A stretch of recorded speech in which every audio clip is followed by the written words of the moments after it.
साथियों नमस्कार, आप सबका स्वागत है आपके अपनी यूट्यूब चैनल पर।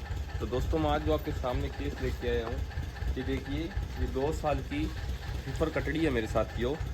और इस कटड़ी में कौन सी बीमारी है, तो मेरे साथियों इस बीमारी की बात करें तो इस जो कटड़ी है इसमें सर्रा रोग हुआ है। मेरे साथियों जो सर्रा रोग होता है उसकी 2 फॉर्म होती है, एक एक्यूट फॉर्म रहता है और एक रहता है क्रोनिक फॉर्म।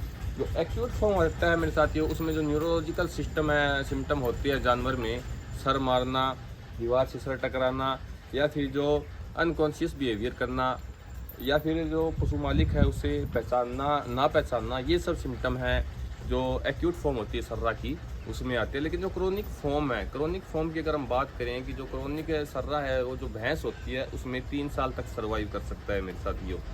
तो इसे देख के हमें भाई कैसे अंदाजा आता है कि इसमें जो कटड़ी है इसमें सर्रा रोग हुआ है।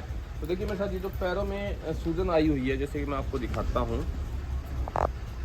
ये देखिए जो इसके आगे के पैर है किस तरह सूजे हुए हैं मेरे साथियों। पूरी सूजन इन पैरों में, जो आगे के पैर है उसमें आई है, पीछे के पैरों में भी सूजन है, और जो इसका शरीर है बिल्कुल कमज़ोर हो गया है। जैसे कि जो किसान साथी उन्होंने बताया कि थोड़ा बहुत खाती है, थोड़ा बहुत पीती है मेरे साथियों। टेम्परेचर देखा तो टेम्परेचर भी इसका नॉर्मल नहीं है।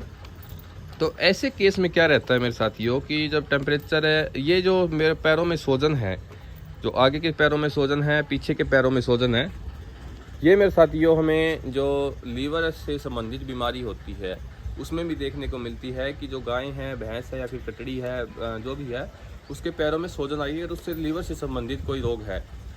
अगर लीवर से संबंधित रोग नहीं है, जैसे कि इसमें हमने सर्रा डायग्नोस किया है मेरे साथियों, तो इस केस में क्या होगा कि हमें टेम्परेचर देखने को मिलता है जानवर में 103 से 104 डिग्री तक टेम्परेचर देखने को मिलता है। पशु हाँ थोड़ा बहुत खाता है, फिर खाना बंद कर देता है और लगातार वज़न कम होने लगता है, उस जानवर का शरीर कमज़ोर हो जाता है मेरे साथियों।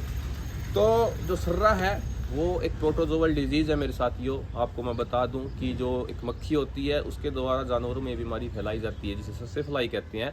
जो इसका प्रोटोजोआ है वो जो वर्ल्ड में सर्वाइव करता है जानवर के, और धीरे धीरे जाते जाते ब्रेन तक जाकर ब्रेन को डैमेज करने लगता है, जिससे जानवर में जो न्यूरोलॉजिकल सिम्टम है वो आने लगते हैं। जैसे कि मैंने आपको बताया कि सर कान से दीवार से टकराने लग जाएगा, या फिर जो पशु मालिक है उसे मारने को दौड़ेगा, अदर पर्सन है कोई उसे मारने को दौड़ेगा। तो ये इसमें सिम्टम आए हुए हैं, तो ये सर्रा है, क्रोनिक फॉर्म है सर्रा की। तो इसमें हम ट्रीटमेंट में क्या देंगे मेरे साथियों, जैसे कि ट्रीटमेंट है बेरनील से भी किया जा सकता है, और एक जो सर्राल इंजेक्शन आता है या फिर नाइजोम इंजेक्शन है उसके द्वारा किया जाता है मेरे साथियों। अगर आपको बेरनील से ट्रीटमेंट करना है इसका, तो आपको जो डोज रेट है वो 2 ml पर 20 किलो बॉडी वेट पर देना होगा मेरे साथियों।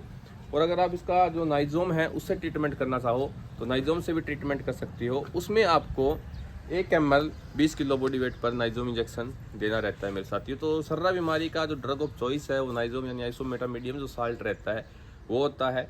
साथ में आप ऑक्सीटेट्रासाइक्लिन का यूज़ कर सकते हो। मल्टीविटामिन इंजेक्शन आपको साथ में देने हैं। जो बुखार है उसे कंट्रोल करने के लिए आपको जो एंटीपायरेटिक दवा है वो भी देनी होती है। तो साथियों ये था सर्रा बीमारी का, क्योंकि अगर आपको अपने पशुओं में दिक्कत देखने को मिले तो आपके पशुओं में हो सकता है कि 100% सर्रा हो, क्योंकि एक्यूट फॉर्म में जो न्यूरोलॉजिकल सिम्टम है वो हमें देखने को मिलते हैं। तो आज की इस वीडियो में कुछ इतनी जानकारी थी, मिलते हैं अगली वीडियो में एक नई जानकारी के साथ। तब तक के दोस्तों नमस्कार, धन्यवाद।